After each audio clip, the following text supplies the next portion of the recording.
Марқұм Шерзаттың ағасы Нұрғанаттың өлі денесі табылды. Полиция таратқан мәліметке сүйенсек, 30 жастағы Нұрғанат өзіне қол салыпты мыс. Білесіздер, Шерзаттың отбасы арнайы күзеттің қарауында болған. Ал Нұрғанаттың үйден шығып кеткенін осы күзет қалай байқамаған? Логика жоқ. Мұның артында қанды қол біреу тұрған сияқты. Кімді меңзегенімді түсіндіңіздер деп ойлаймын. Бірінші Шерзатты өлтірді. Екінші оның туып өскен үйін өртеді. Енді келіп ағасы көз жұмды. Мұның бәрі сәйкестік емес шығар. Мен өз басым Нұрғанатты танимын, білемін, және оның өзіне қол жұмсады дегеніне сенбеймін. Түсінесіздер ме? Сен алмаймын. Қалай болғанда да онсыз да қайғыдан қан жұтып отырған Шерзаттың отбасына қайғыра көңіл айтамын. Талғар қаласының маңында 30 жастағы ер адамның мәйіті табылғаны бойынша келесіні хабарлаймыз. Алдын ала мәліметтерге сәйкес, ол асылу арқылы өз-өзіне қол жұмсаған.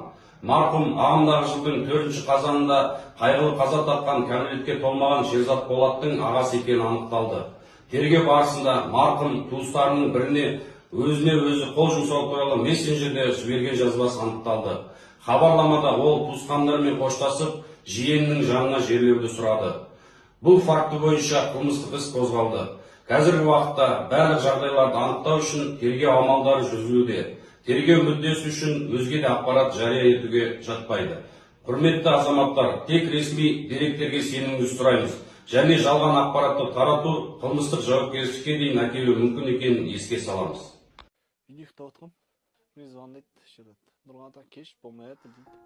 Талғар қаласының маңында Шерзат Полаттың ағасы Нұрғанат Ғайыпбаевтың мәйіті табылды. Полицияның айтуынша 30 жасар ер адам асылу арқылы өз-өзіне қол жұмсаған дейді. Марқұм Шерзат Полаттың отбасы полицияның қорғауында болған, алайда құзырлы орган соңғы рет Нұрғанатты 23:30-да үйінен автокөлікпен шығып кеткенде ғана көрген. Шерзат Полат тарапының адвокаты Саида Тәуекелова марқұмның ағасы Нұрғанат Ғайыпбаевтың көз жұмғанын растады. Ал өзге де ақпараттар тергеу мүддесі үшін жариялауға жатпайды деген полицияның хабарламасында. Ну что, Жан Ахмадиев, сен де шықтың ба аузын қисайтып мені жамандауға? Әйтеуір бір роликтерінде доктор деп бір қосып жібермесең болмайды екен ғой сендердің. Мен сол жалғыз бір өзім Рыскулов ауылға хуторға барып келгендерін көре алмай жүрсіңдер ма осы уақытқа шейін? Мен шындық айтып жатқанымнан болған жағдай жайлы шындық айтып жатқандарын көре алмай жатсыңдар ма? Мен ол жерге барғаным, Ахмадиев, есінде болсын, халыққа көрсетіп, Талғарда болған оқиға ол жалғыз Шерзаттың ата-анасы емес, бірталай ата-анасының трагедиясы. Олар да қандай балдар, қандай болды, қаншер болсын, сендер айтқандай убийца не болсын, бәрібір олар да ата-ана. Сол бала-шағамызға тәрбие берейік дұрыстап деп. Ешқайсымыз бала-шағамыз бұл бір қылмысқа біреумен еріп кіріп кететін, болмаса бір үлкен қылмыстың құрбаны болмауды ешкім гарантия беремейді. Депутаттарында, министрлерінде балдар сотталып жатыр, талай қылмыстарға ұрылып жатыр. Соны көрсетуге барғам мен. Және точно білетін кім қол пышақпен Шерзатты ұрды, сол үйге мен бармайым деп айттым. Сен, Ахмадиев, айтпақшы, қасқыр мінезді қазақ жақсы көретінем ғой. Неге сен Хасанды қорғамайсың, хутордың балдарын алып қорғамайсың? Как раз солар ғой қасқыр мінезді жігіттер. Сен қорғап жүрген Қаржаубайың қасқыр мінезді жігіт емес, мен саған конкретно айтайын. Қасқыр мінезді болғанда баласы тірі қалатын еді. Топырлап келген жігіттердің алдына еркек сияқты шығып, шошанда берген ана пышақпен тірлік істейтін еді. Егер де действительно жігіт болса, қасқыр мінезді жігіт болса, Қаржаубайың. Ал мен неге барғаным? Рыскулов деген ауылға барғаным, Нұрбол деген жігіттің үйіне бардым. Ол жігіт, мен гарантия берем, ол пышақты ұстамаған, Шерзатты өлтірмеген. Ал сен, Ахмадиев, кезінде бір үлкен кісі халық жинап, мешіттің алдында сол Рыскулов ауылында адамдар жинап, Хасанға жақтасып, Хасан ондайға бармайды, ол баланың өліміне қатысы жоқ деп айтқан адамды, біз ауыл жайлы ондай әңгіме айтпаңдар деген адамды сендер қаралап, қарғап, боқтап, жамандап, жала жауып сол адамның үстіне өлтіріп қойдыңдар сендер. Сен солардың бір ең бас себепкер сенсің сол өлімге, Ахмадиев.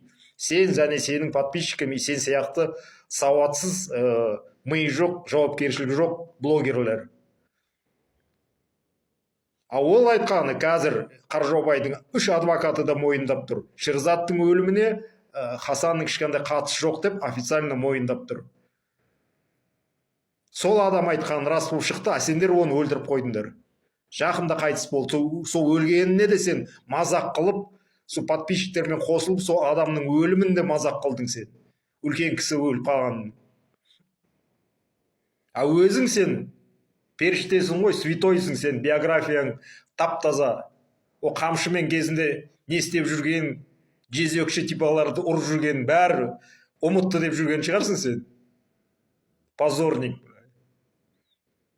Сенен әлі осы тірліктеріңе, осы қанша өтірік информация бергендер, Талғар жайлы, ана кісі жайлы, мына кісі, одан үлкен әлі сенен сұрау болады, Ахмадиев. Қазір емес, бірақ тынышталсын, бәрі спокойно болады.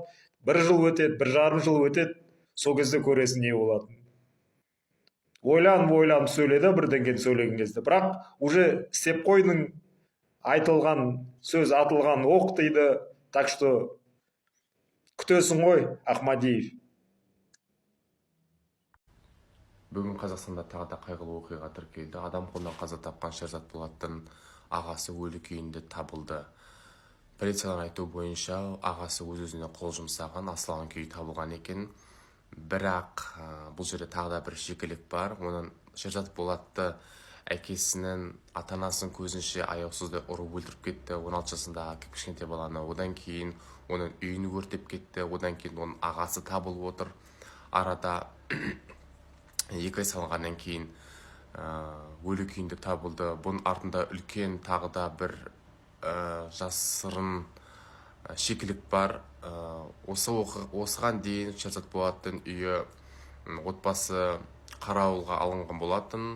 Ешқандай қоқаң-лоққылар тіркелмеген, бірақ оның ағасы түнде өз-өзіне қол жұмсаған деп шықты. Мүмкін оны бірі өлтіріп кетіп, ал із асып қойды ма, ондай ситуациялар біздің Қазақстанда өте көп.